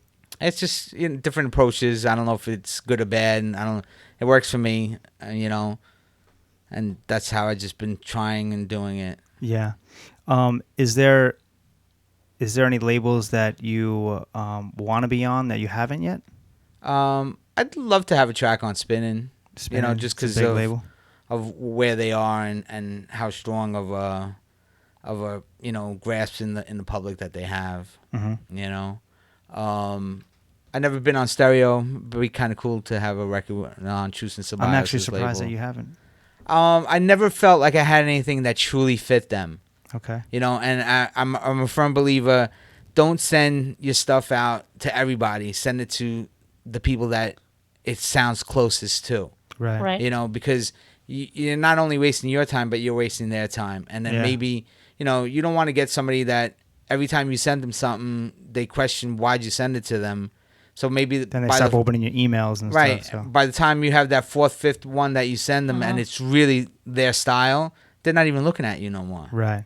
You know, so that's why even when it comes down to like promos and things like that, you know, always send, you know, don't send a progressive record to a techno guy and vice versa, because, you know, you need to nail who you're shooting after.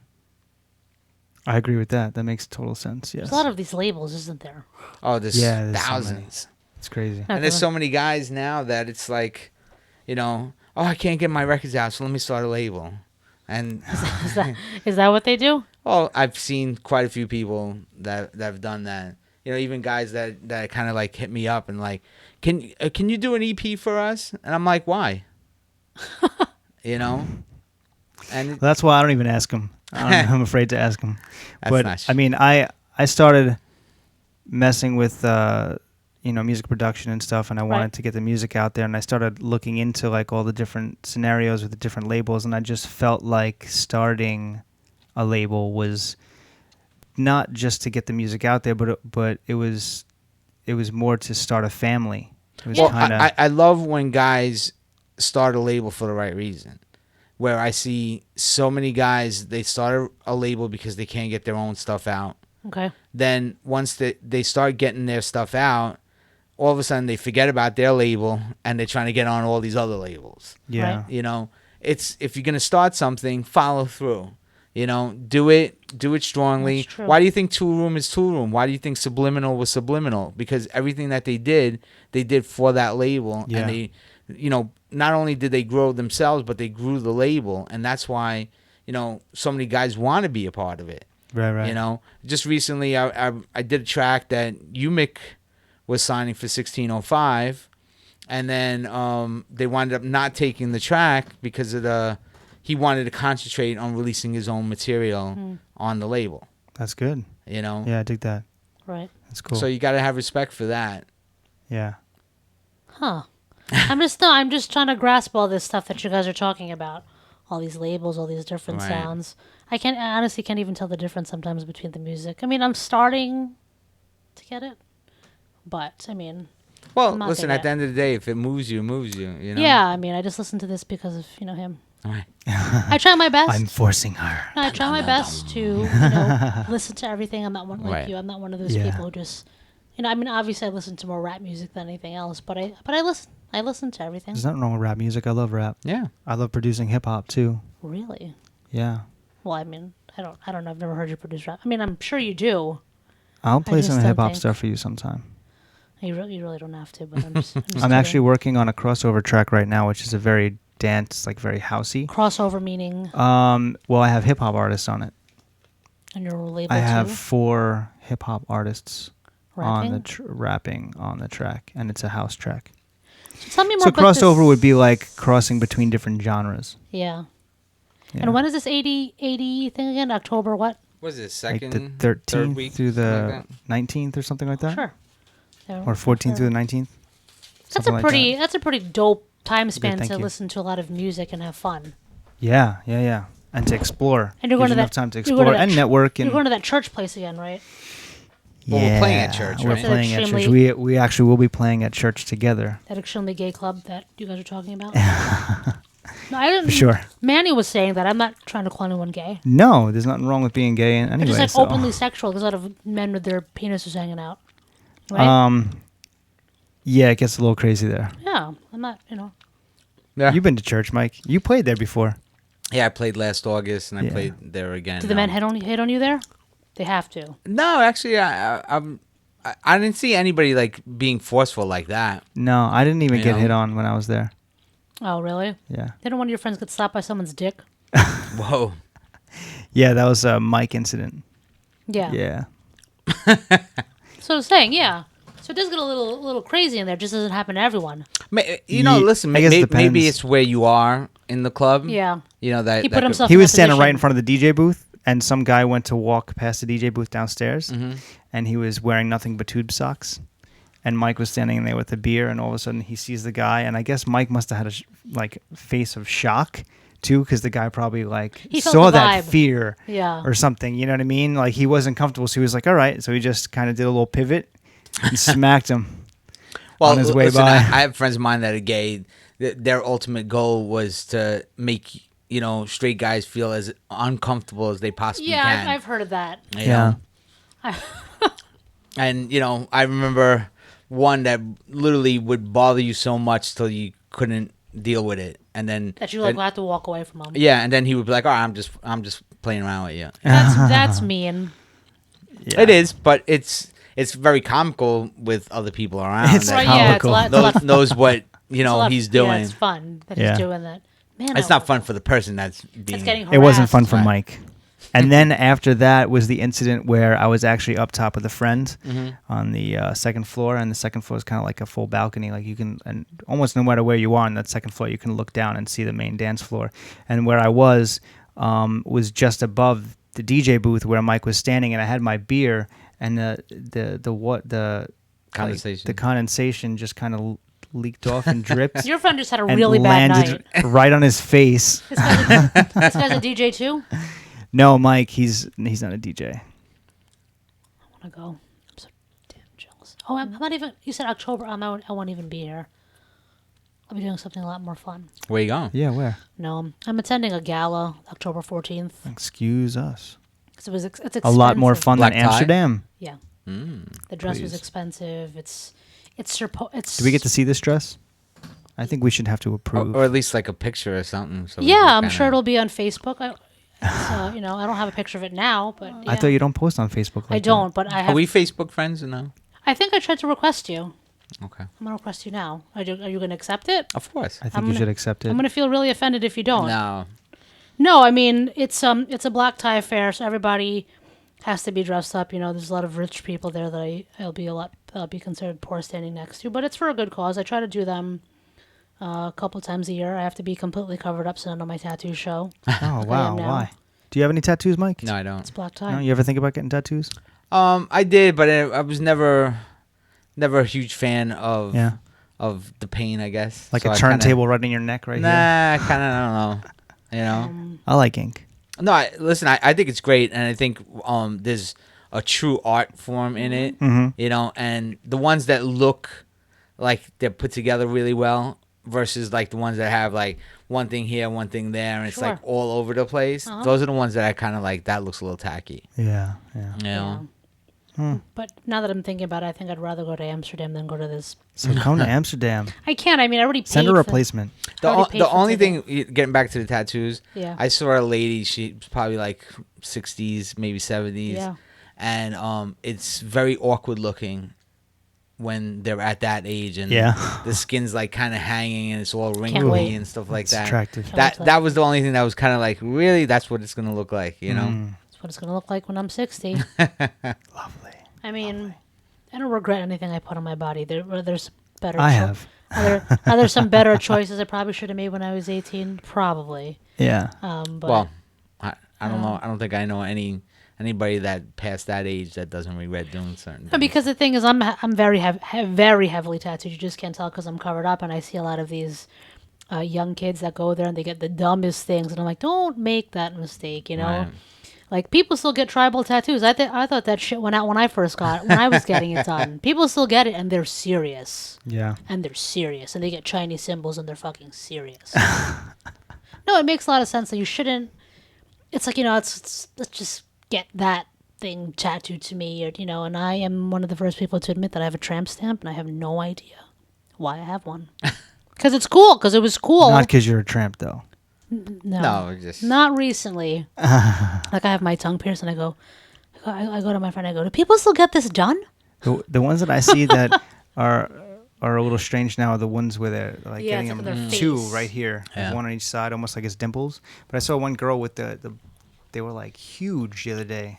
It's just a little too much. Well, it's funny. I when you said about the Chinese symbol, I remember an episode from Big Bang Theory Okay. where he goes to what's the blonde-headed girl's name? I don't really watch the show. I'm not really sure. I've heard of the show, but no. And he goes, "Oh, why did you tattoo soup on your shoulder or something like that?" And she's like, "It doesn't say soup, it says courage or something like that." He goes, "No, you have the Chinese symbol for soup on your back." You know, just kind of funny. Yeah, I don't have anything like Awesome. foreign on my body. I just That's have great. you know, it's just a little. I think it just became too hip now to get a tattoo. Like, Yes. It's almost. Oh yeah, everybody's got it. Is there any kind of music that you want to get into production wise that you haven't yet? Maybe dabble. You ever think about like starting a new style? New style of dance. I don't know. I mean, I know Frank and I kind of spoke about somehow incorporating like the drive of a techno record with the soul of a deep house record. Okay. So kind of the idea of taking maybe a deep house kind of bass line and throwing it over a very driving kind of techno groove. Right. And see where that kind of melts together, but we haven't tried it yet, so I don't know if it's good or bad yet. Yeah. Okay. You know? How, do you are there any labels that you tried to get on that you haven't been able to get on? Have you tried to get on Spinnin'? I have. I remember sending them stuff, but then realizing that after I sent it to them, it probably wasn't the right choice. You know, That's good. That's a good way to look at it too. If you're, I guess, somebody who's newer or trying to put out tracks and you're getting discouraged, just remember that maybe that track wasn't necessarily for them. Right. Not that it's a bad track. well that goes back to what I was saying. Right. You know, don't always send everything to everybody because you really, really need to, investigate and see, hey, does this really fit? And if I investigated more, I probably would have realized it didn't fit spinning, but I sent it to them. You know what I mean? So in that aspect, just do a little bit of homework, a little bit of research, and really, really figure out who's doing what, and say to yourself, okay, I have this thing. This really seems like it might fit, Right. in their release catalog. Cool. Interesting. Spinnin'. It's a big record label right Spin now. in. Spinnin'. I just No G at the end. I just was googling Tool. Room. Tool. Tool. I was like You're Tool. Googling tools? Toolroom Records. They have a nice website. No, I was just googling it. I'm just trying to familiarize myself with all these things that's going on. Yeah, right now. they're a big label right now. Yeah. So the next time Making you some two, noise. are going to be DJing is in Amsterdam.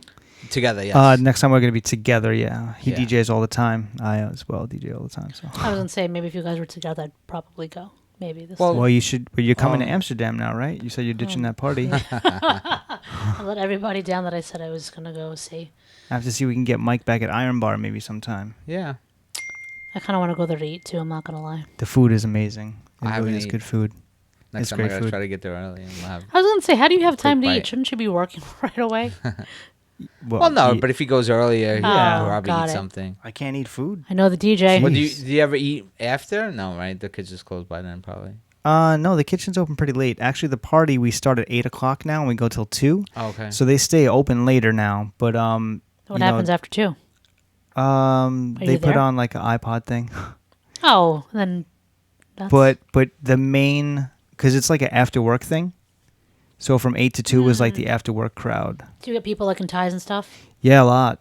It's a great place to come by after work in the city, right on 45th. So people and are 8th. really there. It's not really there. They're not there to see DJs. They're there because they're coming after work. Well, Yeah. yeah. Yeah.